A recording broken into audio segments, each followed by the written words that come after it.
I'm from Southern California in a small town near the desert, about 45 minutes from LA. And then I moved to the Bay Area about 8 or 9 years ago. And then I met Jordan maybe 2011 or 12. And we've been doing this thing quite some time now. 5, maybe 6, but probably 5 years now. It first came out on tape through a Gothenburg label, Balatin. He only does tapes. That was kind of just a shot in the dark. Pretty much we finished the record ourselves and we put all the time into it, and we were just sending it to a bunch of different labels. Maybe some people recommended certain things.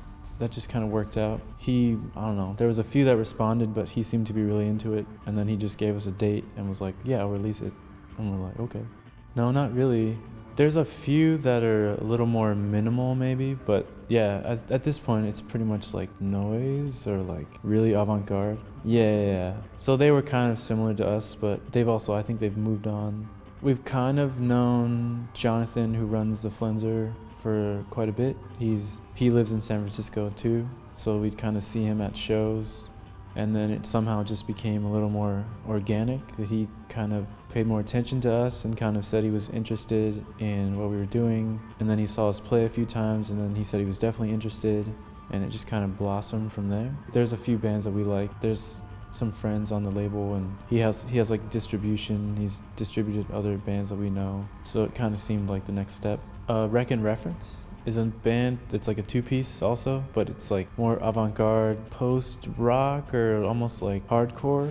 It's a drummer, and then Felix, the other guy, uses like sampling, and he uses like a controller, but he plays out of like guitar and bass amps. So it's really live, and it's like a spectacle to see live, but we really like them. And they just had a new record come out that was really amazing. They played our record release show. This time around, I mean, the obvious thing is that it was pretty much twice as long. We did see quite a few of the contacts we made last year, or it's like seeing old friends at this point. There was a lot of new places we went that we didn't get to go to last year, like Scandinavia, and we went to Russia. Yeah, as I like to say, it was lit. So it was packed, and seemed like there was some diehard kids that had been waiting for us to play in Russia. It's pretty crazy. Vilnius was really good. Wrocław, I think is how you pronounce it, in Poland. That's the Bat Cave Festival. Warsaw was good. Yeah, Berlin was good. Berlin was actually the first show of the last tour, so somehow it feels better that it's the last one of this tour, because I think we have our stuff dialed in. Yeah, Brussels was good too. Yeah, I mean, he's the one who he reissued our record on vinyl, so that's how we connected with him, the first record. He emailed us actually, just like out of nowhere, and he introduced himself, and then he said he really loved the record, and we were interested. He wanted to put it out on vinyl, and I think at first we were like a little apprehensive. We were like, I don't know who this guy is. And then he kind of gave us his history about Snowy Red, and that's his father. Kind of just looked into that and more about Belgian EBM and like old school scene that came from Belgium, so it seemed like really cool. I just wanted to add, I am Jordan, by the way. I'm a bit ill, so I can't speak very good. We connected personally with Michael, seemed like a really nice guy, and then everything he put out was amazing, great design, so it just seemed like a great fit,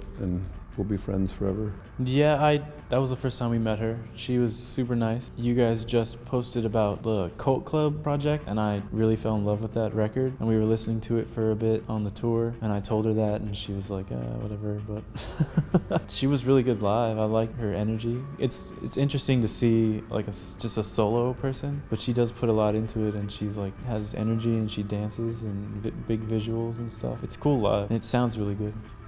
We met Marie through Weird Sun.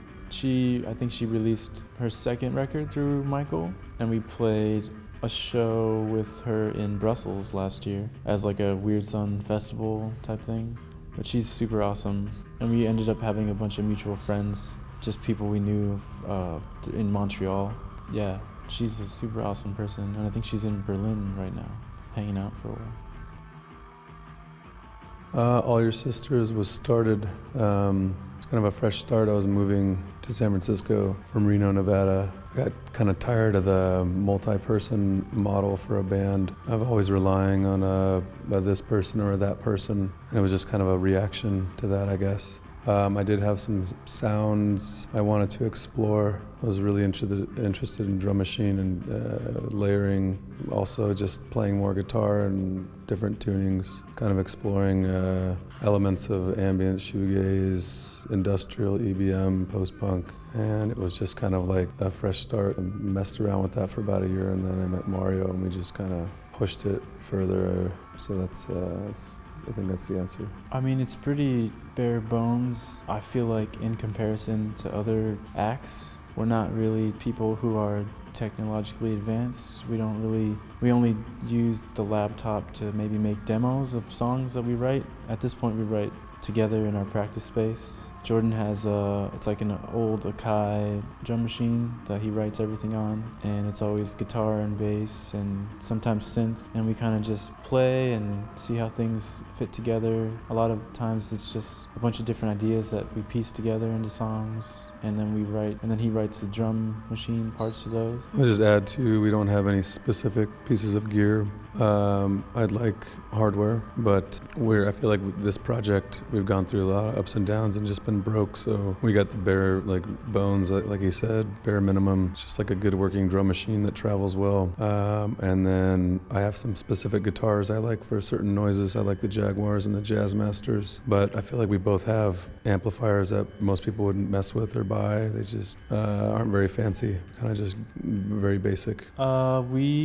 Well, me personally, I had been a fan of Soft Kill for a while, since an Open Door record came out years ago. I had been listening to that for a while, and this promoter that we know, Nikki in San Francisco, told me at a show that she said Soft Kill was coming back together and playing a show, and I just was like, I want to play that show. I love that band. It was a funny show because they showed up really late. I think they got caught in the rain. It was just drenching night in San Francisco, and it was our record release show, vinyl release show for the first record. We played first, and they showed up right before we played, and they told us that they thought we were amazing, and we kind of just kept in touch. And we've played some off shows with them. We played. They were on tour with Chameleons, and we played with Chameleons, and then in August we played a show that Toby put together with Clan of Zymox. That was really cool. And we kind of just always talked about going on a tour, and they had all these dates put together for December, and we thought it would just be fine to maybe transition into that after this long one. But yeah, we're excited for the shows. I think they're going to be really good. We've heard really good things about Texas, and it seems like people are really excited that we're going to Texas, so it should be really cool. Yeah, I'll probably pass this off to Jordan after. We might have different ones, but it's funny to think about it now, but Come Feel is still a really strong song that I think we both love to play live. But for me, that one means a lot because that was maybe one of the first ones that I contributed to, because it was kind of a song that Jordan had already written, and then I kind of brought the synth line to life, and then it kind of became something now. And it's really cool to see that it's a favorite of a lot of people. Unfortunately, we didn't bring the synth to the Russian shows, but there was some kids at the Moscow show that were just screaming for us to play Come Feel, so I was like, oh, I'm so sorry we can't play that song tonight. But and I think for the new record, Open Wide is a really strong song that I really love. That felt really organic when we wrote that, because that was kind of a song that came together with the different pieces. There was different lines and different things that we made, and we pieced them together. Reconcile is a really favorite one too. Reconcile is a really powerful one, I think. A lot more intense than people maybe hear it. It's a lot more intense live. For songs, my favorite ones, I feel really connected. Like Mario said, Come Feel is a good one. It's just a fun song that everybody likes. We like playing. Reconcile is also one I spend a lot of time on. The lyrics too were just important to me. They're just kind of watching my parents' relationship fall apart as a kid, and it's just like my observation. And it's just also, it's more than that too, but that's like the simple kind of thing.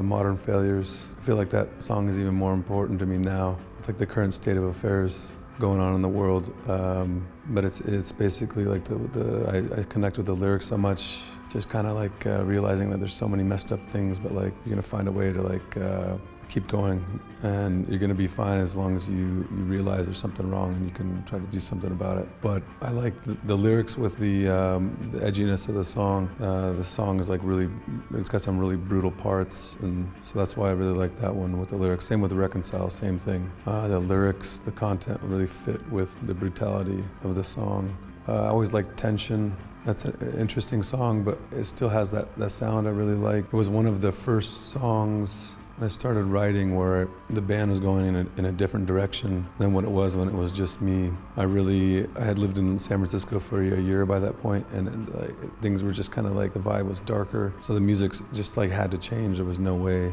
for it not to change, and that was the first song, I think, where I really was like, well, this is what it's gonna be, I guess. There's no other way around it. So Tension also.